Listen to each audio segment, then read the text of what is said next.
Hello, fam. Welcome to the Inspire Era podcast, where positivity colors our conversations and healing lives at the heart of every story. I'm Aime Erasme, your host, and I'm honored to sit with you, whether you're commuting, cooking, or curled up with a cup of tea, because today we begin a brand new journey. Season 1 is called Elevate Positivity When Life Gets Harder. 10 episodes, 10 chances to lift the fog, breathe deeper, and remember that hope is a muscle we can train.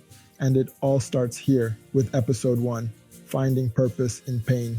So take one long, gentle breath with me.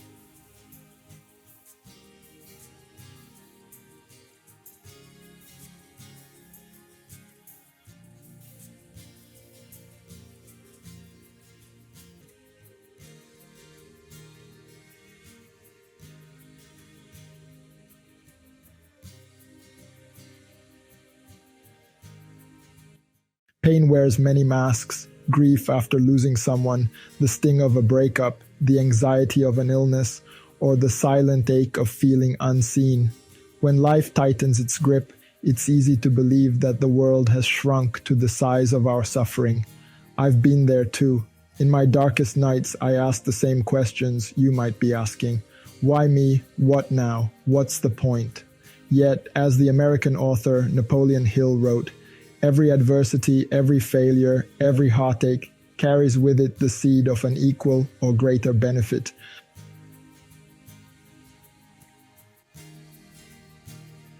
Even if that seed feels buried in concrete right now, it's there, waiting.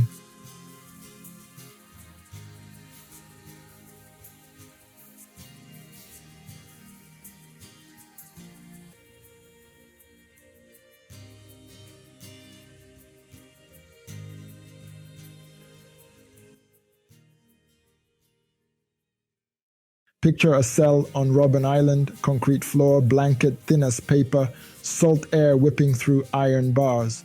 For 27 years, Nelson Mandela woke in that tiny space, yet behind those walls, he nurtured a vision larger than any prison, a free, democratic South Africa.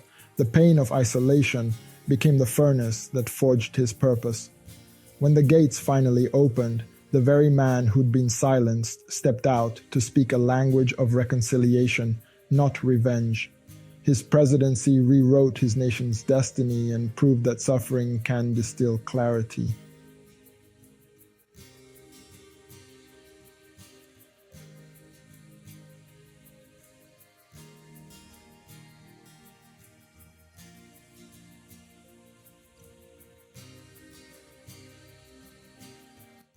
Now shift scenes to the dusty refugee camps of Uganda.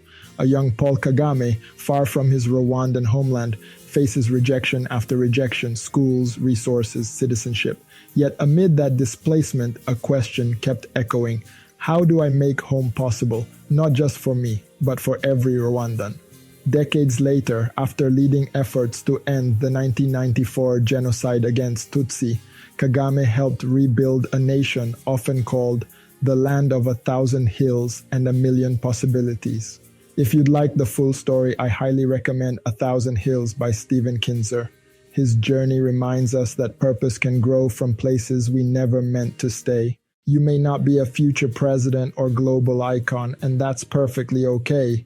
Purpose doesn't always roar. Sometimes it whispers. Design that nonprofit logo. Bake bread for your grieving neighbor. Speak up for a shy co-worker. The scale matters less than the sincerity.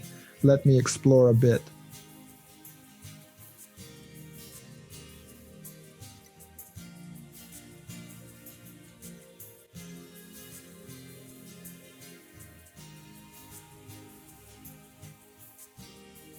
Psychologists call it post-traumatic growth. Studies show that after crises, many people report newfound appreciation for life, closer relationships, and clearer priorities. Pain, paradoxically, stretches the heart like a balloon so it can hold more empathy, more meaning. So when hardship hits, ask, what did this strip away that I didn't really need? What value now feels non-negotiable? Who might benefit from the lessons I'm learning?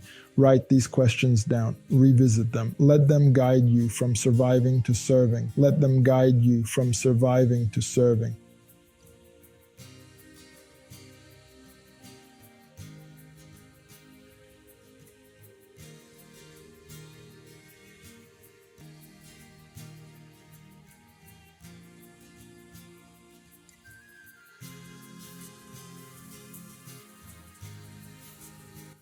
We'll take a quick breather. Hydrate, stretch, or simply close your eyes and feel the ground beneath you.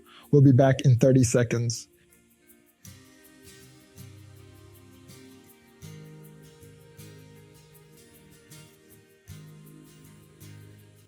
Now, let us work together on the practical toolkit. Tool 1, Micro-Purpose Moments. Purpose isn't always a lifelong calling. It can be tiny and immediate. Today, I will make one person smile. Set a micro-purpose each morning. Small seeds, big forest. Tool 2, Pain Journaling. Treat your journal like a laboratory. Date the entry. Describe the pain objectively, then list 2 possible lessons hiding inside. Tool 3, Community Mirrors. Isolation distorts reality. Share your struggle with trusted people, friends, mentors, support groups. Often they'll spot strengths you can't yet see and reflect them back to you. Tool 4, Service Switch. When sadness loops inward, flip it outward. Volunteer, tutor, donate blood, or simply listen to someone else's story. Service is a shortcut from helplessness to helpfulness. Remember, you're not skipping your feelings, you're repurposing them.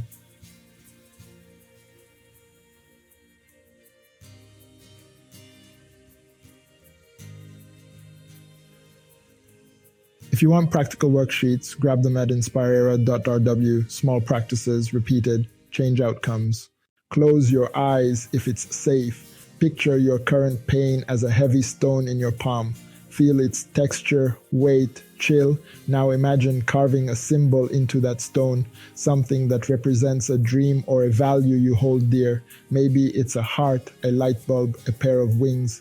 See how the same stone that burdened you becomes a monument to possibility. Take one steady breath in and out. Thank you for reaching this far. If this episode stirred something inside you, share your thoughts on Instagram, Inspire Era, by RW, or leave a voice note on Spotify. Your story might be the beacon someone else needs. Thank you for spending these moments with me. Remember, pain is temporary. Purpose is transformative. Stay resilient, stay curious, and keep shining your unique light because the world needs you exactly as you are, scars and all. Remember to leave your comment and subscribe. I'm your host, Aime Erasme.